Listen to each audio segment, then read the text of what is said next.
കൊല്ലം ചടയമംഗലത്ത് കള്ളുഷോപ്പിൽ മധ്യവയസ്കൻ കൊല്ലപ്പെട്ടു. ചടയമംഗലം സ്വദേശിയായ 53-കാരൻ നൌഷാദാണ് കൊല്ലപ്പെട്ടത്. ചടയമംഗലം ബിവറേജിന് സമീപം അടങ്ങിക്കിടക്കുന്ന കള്ളുഷോപ്പിലായിരുന്നു കൊലപാതകം. പ്രതിയായ വട്ടപ്പാറ സ്വദേശി ബിജേഷിനെ പോലീസ് കസ്റ്റഡിയിലെടുത്തു. സിമന്റ് കട്ടകൊണ്ട് തലയ്ക്കടിച്ചാണ് കൊലപ്പെടുത്തിയത്. വിവരങ്ങളുമായി മനോജ് ചേരുന്നു. മനോജ്, കൂടുതൽ വിവരങ്ങൾ. ദുർഗ, 56-കാരനെയാണ് ഈ അടഞ്ഞു കിടന്ന കള്ളുഷാപ്പിൽ നിന്നും മരിച്ച നിലയിൽ കണ്ടെത്തിയത്. ഈ സംഭവ സ്ഥലത്ത് വെച്ച് തന്നെ ഈ നൌഷാദ് ഈ ആക്രമണത്തിൽ മരണപ്പെടുകയായിരുന്നു.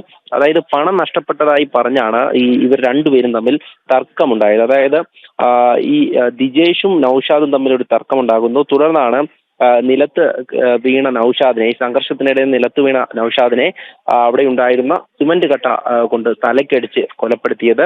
അതിനുശേഷം അവിടെയുള്ള നാട്ടുകാരും അതോടൊപ്പം തന്നെ പോലീസൊക്കെ ഈ പ്രതിയെ പിടിച്ചിട്ടുണ്ട്. അതോടൊപ്പം തന്നെ മൃതദേഹം പാരിപ്പള്ളി മെഡിക്കൽ കോളേജ് ആശുപത്രിയിലേക്ക് മാറ്റി.